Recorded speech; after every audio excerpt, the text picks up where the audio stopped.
Okay, so welcome everybody to the Remind Refresher for Teachers and Admin.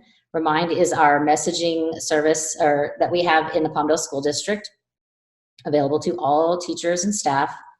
I believe all staff, but it may be up to the site admins to add additional people like your classified staff on here if you wish for that to happen, and I'll show you how you can do that for right now. So I'm sharing, I actually am going to be sharing live. I don't have a slide. There is a slide deck, but that's like Remind from the beginning. This is a refresher. So I'm going to share. Steve will be moderating. And if you have any questions, pop it up in chat. And I'm going to hop in one more time because the question is how do I get the ability to open the chat line rather than just to you privately, Steve? You can't. We've closed it down so that all the questions come to me as the moderator, and it saves a lot of the back chat that is going on. I mean, if you really need to chat with your fellow colleagues during the meeting, you can text them. Okay, and so I'm going to start from ClassLink. Remind is an app that is pushed out from the district, and you should find it in your ClassLink. It looks like a little kind of brain cloud here. So when you click on that, it'll take you into Remind.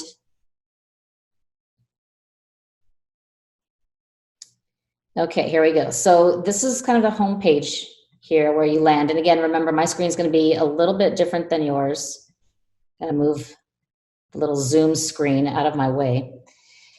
So I'm just going to start talking about settings. Okay, first of all, I'm going to come over here to your profile, and we're going to go to the account settings. And you land on your profile page, and right here is how you will appear in chat. So it does put your when you send these messages to students, parents, everyone. So if you want it not to reveal your first name, you could come in here and type in your title. If you were the principal, you might want to type in your principal or something like that. However you want to appear to those who see your message. As you scroll down here, you have your role. If you need to change your role, you'll have to contact either me or Steve or Chris or Jim or whoever, and we can look at that and change it for you, because we know some people have moved into admin positions and they have not been changed from teacher. I think that's all on this. Yeah, that's all on this screen. Okay, notification preferences. And you'll notice that it's saved. I think that drop down, you saw that where it said notification preferences saved. I have my email turned off because if I don't, every single time anybody sends an email because I have district access or sends a message and Remind, I will get the notification of it. And that will drive me insane. So I have that turned completely off. My phone is connected, not my phone number, but I do have the app. So when there's Remind notifications, I do have it connected via the app that way, which is really the best way to go because the app gives you other features. And I do not have my phone number connected, but I can add my phone. If you look over call preferences, you can receive calls through Remind. However, if you do not have your phone number connected, that's really just not going to happen. I don't believe it calls through the app. I'm not sure if we've tried that. It's been a while since I've used it. Your message options, if you are where you just want to send messages out to people, but you don't want to constantly get replies back, then you would uncheck this allow replies to your messages box. And then that gives you a little warning. Are you sure you want to prevent people from replying to your announcements and starting conversations? And you can check that, prevent replies. Yes, I do not want people messaging me back. I just want to send them announcements. That doesn't work for me, however. I do need it on. So I'm going to turn that back on. And then you also have the option to receive copies of it, but I don't know why you would want to do that. Okay, and then the last feature on this section is office hours. So you can set the office hours through the moments that you're in school, from the time school starts till the time school ends, or an hour afterwards. You can set it so that it's between 2 and 4 p.m., whenever, the days of the week. Now, that does not stop them from sending the messages to you. However, if they do send a message to you outside of those office hours, they will get a notice back saying, this is outside of so-and-so's office hours. And so it kind of lets them know not to expect a reply from you anytime soon, maybe until the next day, because it is outside of your office hours. So unfortunately, it doesn't stop the notifications from coming to you if you have it remind on your phone and the app, but you feel safe in knowing, oh, I don't have to reply right away because this is outside my office hours. However, that's up to you whether you want to or not. And then you have the option to turn off the office hours, and that would just be by unchecking everything here.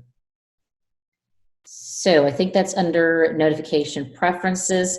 The app integrations just let's, clickety.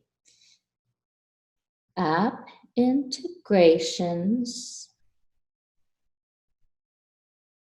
Everybody's on the internet at one time.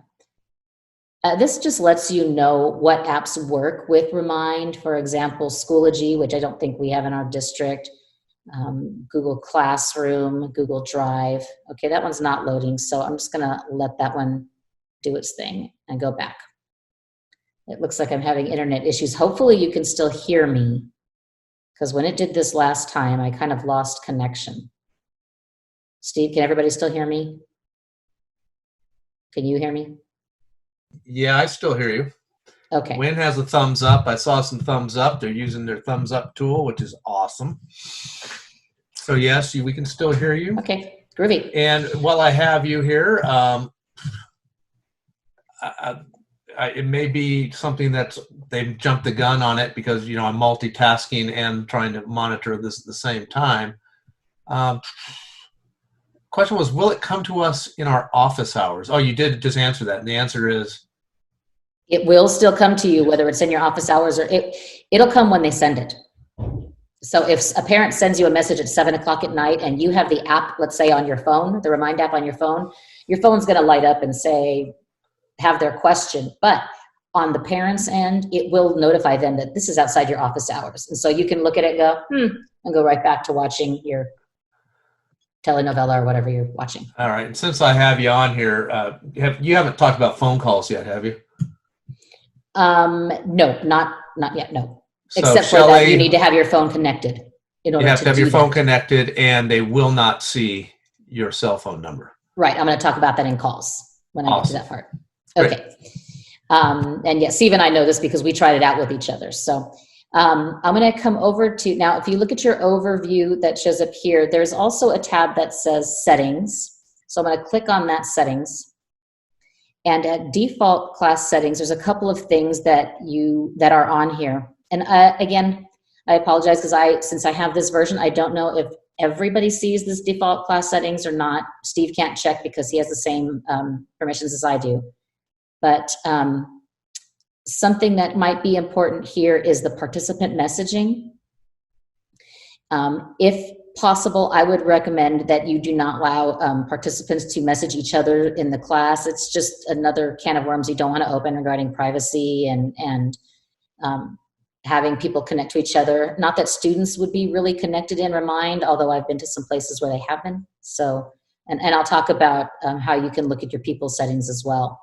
But role-based, students can only message students and parents can only message parents. You can have that, or you can just turn it completely off and that the only person that can be messaged in there is class owners. So I can message my students, or my parents, I should say, and the parents can message me back.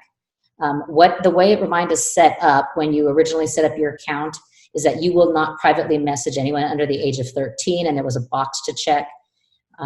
So you want to make sure that if you've never logged into Remind before, or you haven't in 2 years since the training, make sure that that box has checked that I will not message students. And this is not an announcement thing. This is a message back and forth thing.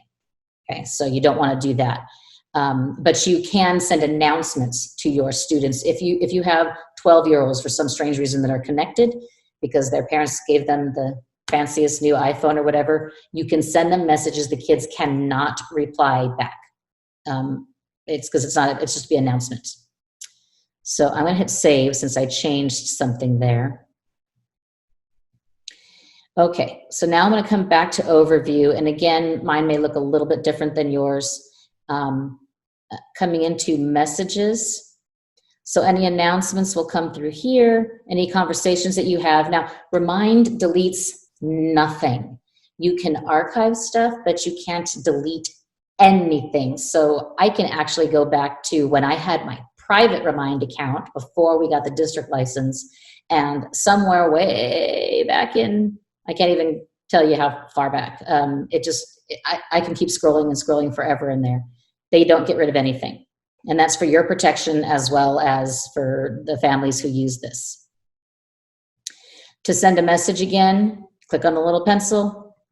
When I click on the pencil, I want to send a message. And I can choose, as soon as this loads, so you would be at your site. Your school site should just show up, whichever is your school site. So I'm going to pick Desert Willow here. And I can choose between sending a message to everyone who's subscribed, just the teachers. I really wouldn't send messages just to students, but at Desert Willow, there are 8th graders who are over 13, even though I still check, I will not message people under 13. But I can send this announcement out to just my students, parents, and I can send it out to admin. So if there's any administrators on there, keep in mind if you want to send a message to your parents and your students, but teachers don't necessarily need to know it because you've already sent them an email, then you would not check teachers. You can just check parents if you so wish, and it'll go out just to the parents. I'm going to exit out of there. I'm not going to go into scheduling messages right now. I'll get to that in just a bit, because before you do that, let me choose a school again. I'll go back to Desert Willow. That's my old school. So people, when you look at people, and administrators, this is something that you might want to take a look at, is when you look at your teachers list, if you see teachers who are no longer at your school site and they're listed in here, you do have the ability to remove them. And the way you would do that, so like I'm going to go ahead and do this. I just noticed down here, where is it? Miss Spates is no longer at Desert Willow. So administrator would click on that person. And I'm going to move my Zoom tools out of the way. So I would click on this person, and on my 3 dots over here, I can remove from school. Okay, I'm not blocking the user. And there's all these little warnings. I don't need to notify her because she doesn't care. I'm not going to ban her. Who knows where she may go back, but I can remove her from the school. She's receiving the messages at the school site she's at now, I'm sure. So if administrators, if you go through here and you know that people have left your site, then you can go ahead and remove them. If there are people, you will notice that people who are district admin, if you remove one of us, we won't be removed. We'll just pop right back in. So I wouldn't bother with that. And again, sorry, I got to move my tools. I don't know where to put these things. There's not a way to minimize them, sadly, or at least that I'm aware of. Okay, so people, here's your filter up here, so you can look for messages. Again, parents, teachers, and if there's no role, I don't know if you can assign them, but if there's a problem, you can contact me or Steve or Chris or Jerry or Dan, and we can look into adjusting that for you if it's really all that necessary for you right now. Okay, calls. Again, I can't make a call because I don't have my phone number added right now. But what we've done with calls is, because Steve and I tried this out, is that he called me and through the app, and what it did was my phone rang, and what showed up in the caller ID was Remind, and it had some strange number from who knows where. And when I answered it, I believe Steve's phone rang when my phone was ringing. I'm not exactly sure what the process was in there, but I know that his phone rang when mine rang, so he knew that I'd be picking up, and when I answered, he was there and ready to talk to me. And if I wanted to call back, I've got that number, and the number stays the same, so I can call that number. And if he has enabled calls, then his phone would ring, and it would, I believe it does have the, it'll say remind. I don't think it has the parent's exact name. So if you've called a parent and said, hey, please call me back, between the hours of 3 and 5, and between the hours of 3 and 5, your phone rings, then you'll know that that was your call being returned. I see that chat's lighting up. Is there a question, Steve?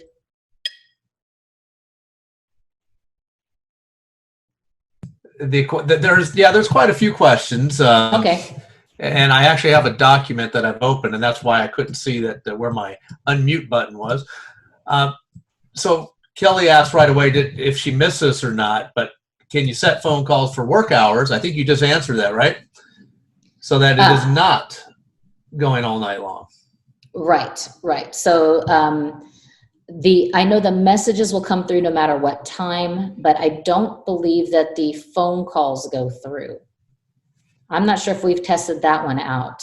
Yep, I don't know that for sure. Do you want me to go through the rest of the questions real fast and sure, get those out of the way? Idea. Mm-hmm. All right. So the last one that was just added was, when we add people, should we be adding just parents? Well, I wouldn't be adding students, to be honest with you. So let's go to the add people button right here. When I click on the add people button, so it does say students, parents, and teachers. I think parents is really the only one you would need to. Now, I know that their phone number, you can enter their phone number or email. You would have to type them directly in, or if you look at the top here, you see, I don't know if you can see my cursor moving, but it says copy and paste directly from Google Sheets or Microsoft Excel. And here's another option too. So you see the printable PDFs over on the left. You could just snail mail this out, print up enough for those who are already not in your Remind, and send them out. It gives the parent instructions on how to join your Remind class. 2, you can share a link. So if you somehow have parents' email, you could send it out that way. If you have a class website that people can only access, like maybe through Google Classroom, maybe you have a Google Classroom and you want to send this link out to the students through Google Classroom, their parents can join it that way. And that's another option. And so just based upon what you were just asking, it was this, well, can I send that link out through Class Dojo? Well, so if you're already using Class Dojo, you might as well stick with what the kids know. Yeah. I wouldn't sit there and go, well, I need to do Remind and Class Dojo. Yeah, there's no point in that. Yeah, keep it simple. You don't need to do all of that. So do what you're comfortable with at this moment. We already answered about parent does not see it. Somebody had asked, when I'm looking at messages, it won't, and I want to scroll down to look at messages. I can only scroll down so far. And I copied and pasted this. One was to see older messages is by clicking on individual names to look at message history. I'm reading it the way it was written. I'm trying to decipher. So is that a question, or is it a? Well, I guess their concern is they want to see more of the message history. So I can look at C. Jones, my boss, and I can see so she gets all the messages as well. So all the messages I send out to every school, here they all are. I guess I've never had any private messages with Chris through here. She just gets everything. So, but let's see, how far back? August 2018. Oh, it's going this way. I guess there is a question. Is there a place on the screen to be able to see all of the messages that have gone on, not just those individual conversations? So clear out all Chris of the Jones. Messages. Clear out Chris on there. All of the messages would be here. All of them forever? Or just to, well, yeah, it looks like they keep loading. Yeah, I don't seem to be able to go beyond November 7th of, I think, 2018. That's probably when we activated it. Could be. That could be. So I guess the answer to your question is not so sure, but you can click on a person and go look at all your conversations you've had. Mm-hmm. Can you Correct. select more than one parent and or students at a time? I guess when you were in the people section. To do what with them? This is a radio button, so I can only look at either teachers, parents, students. I can filter it that way. No rule.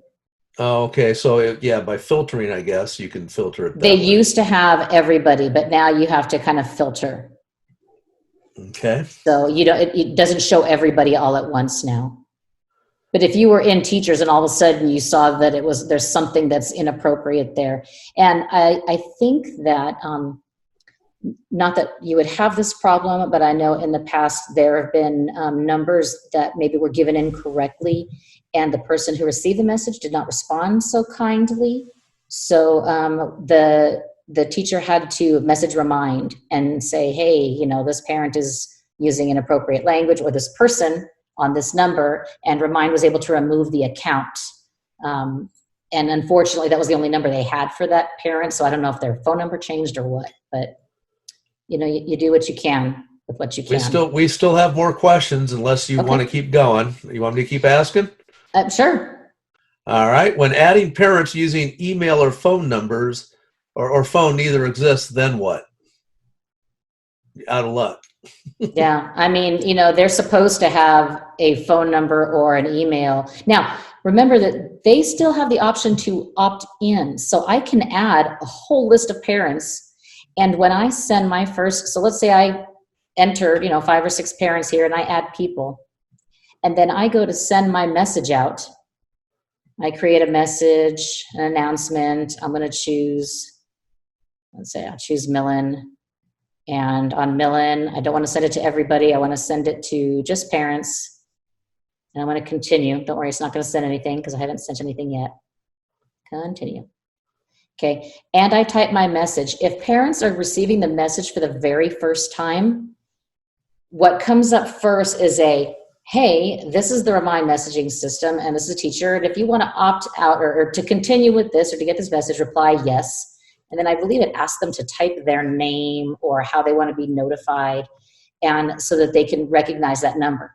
They can say no and opt out, and they will not get my messages. And the only way they can ever opt back in again is to ask me for the code. Another thing while I think of it, because I don't want to forget, is if a parent joins a teacher's class, they're automatically enrolled in the whole school. So if I'm a teacher at Desert Willow and I have, Johnny's parents join my class, then when the principal sends out a message to the entire, everybody, students, staff, parents, everybody, that parent will automatically get that message because they are enrolled in my class. So I don't know if that was a concern, but there it is. All right. But before I leave this, I also want to point out something here. If you notice, add to your message, you'll notice that you can upload a photo or video, upload a file. It connects to Schoology, Google Drive, Google Classroom. So you could literally connect a link to a specific assignment and say, hey, kids, remember this assignment, you need to check blah, blah, blah first.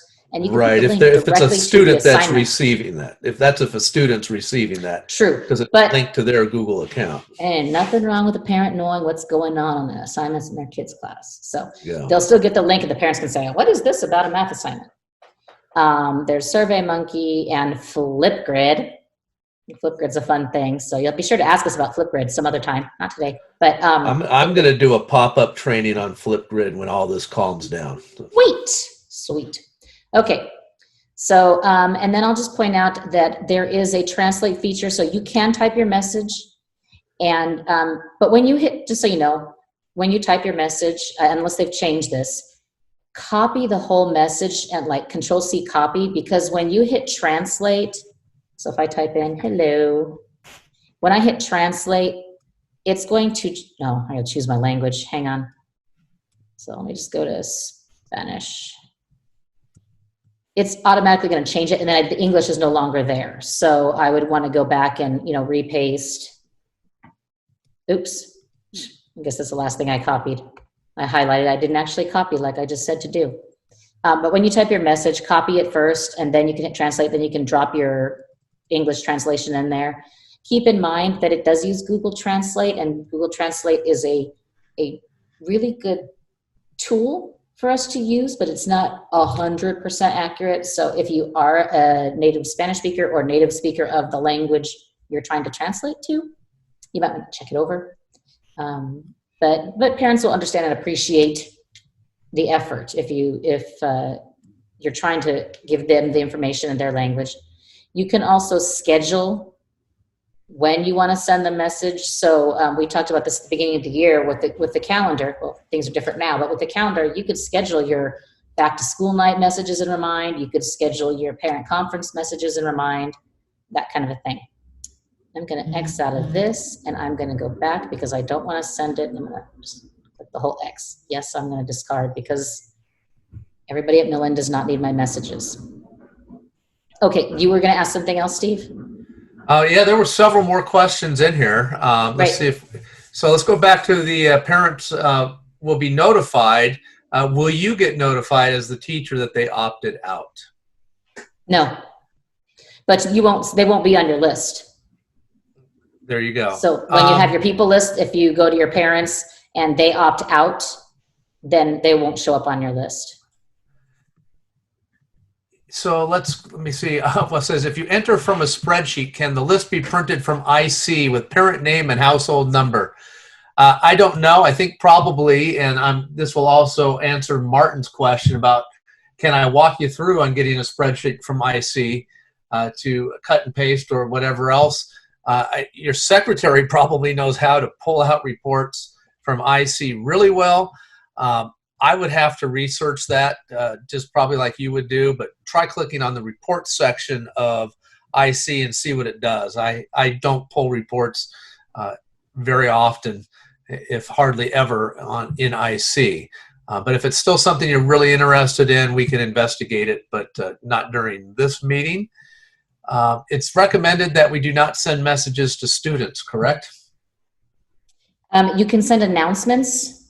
You would not be sending back and forth messages, and you shouldn't actually really be able to, because by checking that box in the initial thing when you're starting a class, here, let me show you. Let me start a class. Let me create a class. So I come down here. If I'm going to create a class and I give it a name, and I'll call it Delete tech me. support. Delete me. Actually, no, you can't. You can't delete anything. That's the thing. Okay. I'll call it Tech Explorations. How's that? Okay, I can name my class code TE for fun and Barrel Springs. So there's this box right here. It says, I will only message people 13 or older. It defaults to checked. Leave it checked, okay?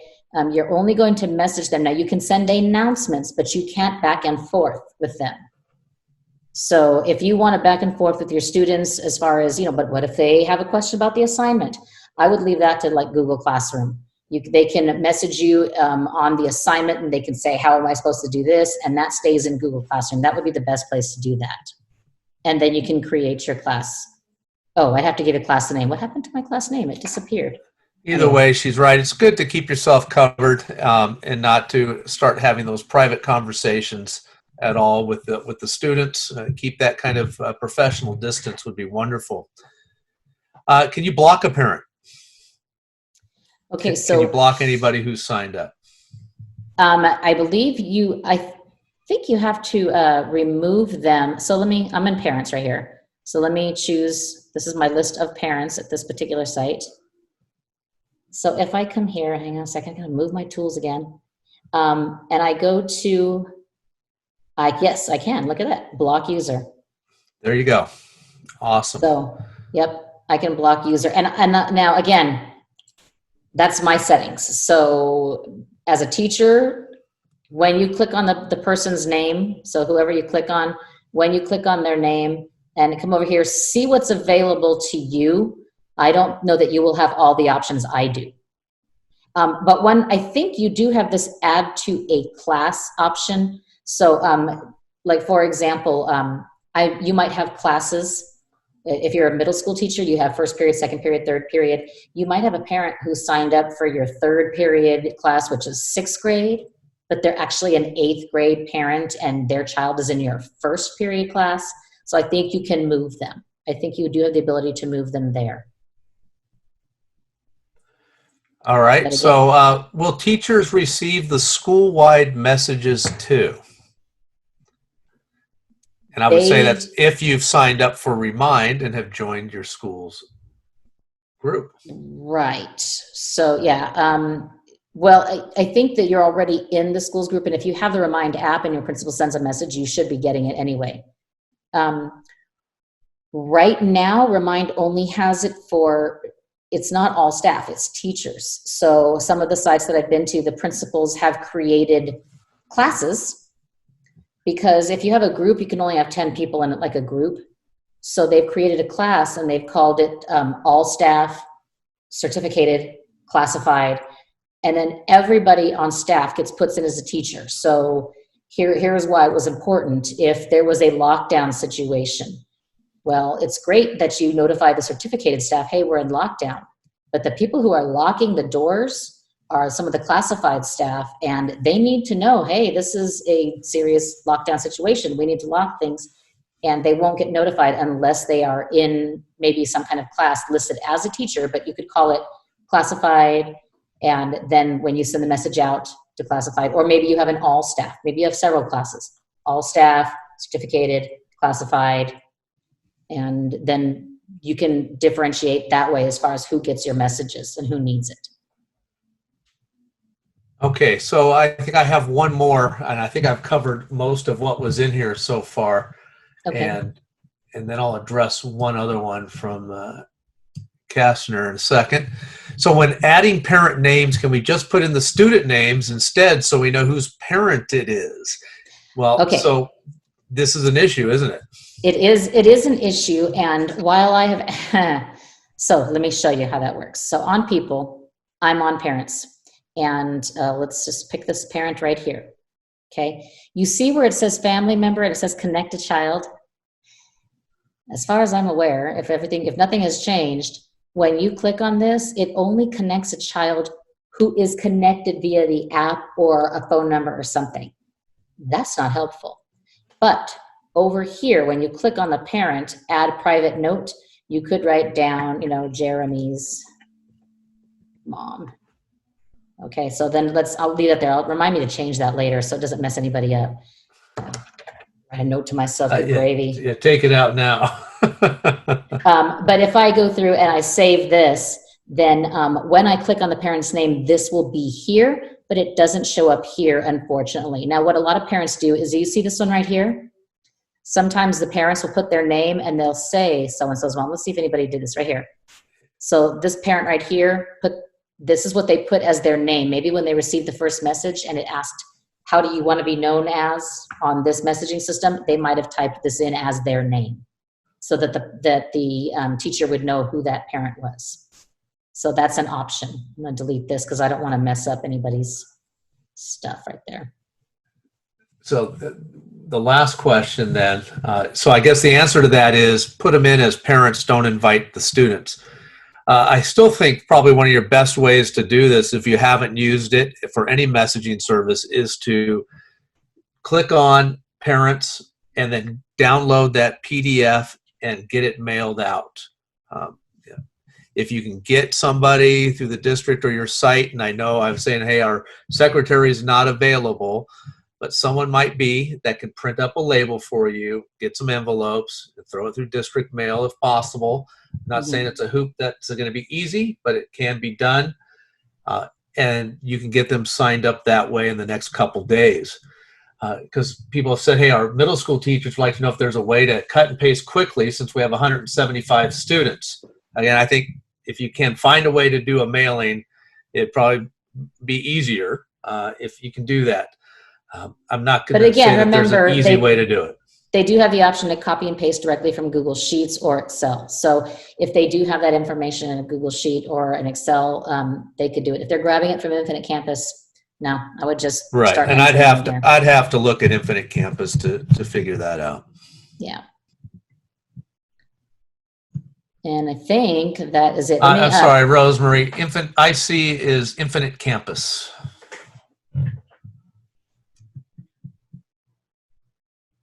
Okay, is there, trying to think if there's anything else.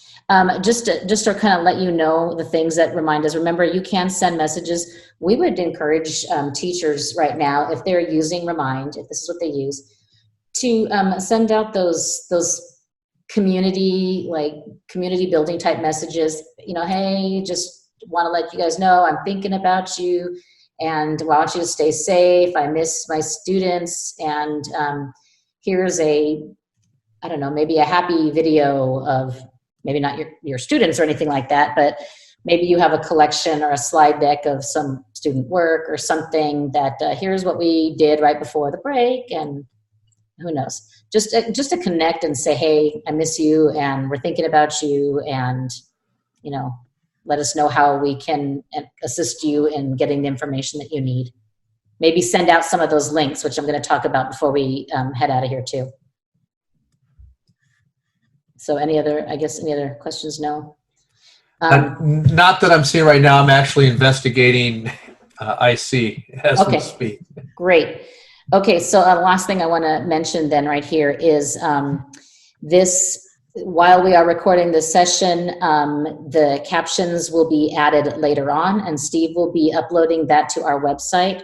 So our website is, in fact, if you can put that in the chat, Steve, our website, it's palmdalesd.org/edtech. And it'll take you to this site. Actually, the homepage looks like this. Lets you know that we're here to help you. There's a link to remote teaching resources, some online tools, and a little information about it on this infograph. Our emails are here. And actually, I think our emails are all the way at the bottom. Here's some learn more things about all the different, there's some videos and whatnot, and links in here to all the things. Here's Remind right here, so you can check on that. And where is our calendars? Right here, our virtual meeting calendars. I know Steve and Dan, I think, already have their Zoom links in their calendar. Yes, Jerry we and do. I just have office hours and asking you to email us, because I'm honestly not going to sit and stare at a screen for 8 hours straight. So I'm not sure how you're working that out, Steve. You'll have to share that with me later. But I'd like to figure it out too. Okay, so I'll put a link in there eventually, maybe half-hour increments or something every other half hour, who knows. But this will take you to our calendars. And if you come here, you can just kind of, there's a pop-out if you hover. So if you know who your coach is, if you're a tumbleweed, Dan is your coach. There's about 8 schools that Steve is over, but you can really message any of us. And there's me, there's Jerry, and you can connect with us through this. I also want to point out that here's where the webinars will be. And it says click on the list or the hot dog menu to see all the videos. So the ones that were from yesterday have already been uploaded, and when you click here, it'll take you to all the videos on the list. And I think, was that it? I feel like there's something I'm forgetting. Is there something I'm forgetting, Steve? Not sure completely. Any other questions? I should probably read them, huh? What is the limit to the amount of characters you can send? It seems a little short, especially when you message in English and Spanish. But remember this, you can always attach a document. So you can type up a Google Doc, attach it from your drive, and have a super long message. Correct. I believe the amount of characters, it used to be like a tweet, was 140 characters, and then they doubled it to 280, kind of just like Twitter did. So I think it's at about 280, maybe up to 500 characters. I'm not 100% sure on that, but I know that they increased it. So I'm curious, I had someone who just told me that they tried to access the website. I'm assuming it's the palmdalesd.org edtech, and I do know that it exists because I'm looking at it right now, and I clicked it off of that link. So make sure you're in the right place. The tools for ClassLink and things are down at the bottom, or not ClassLink, sorry, Remind. Let me, and it's just this, it's just a presentation.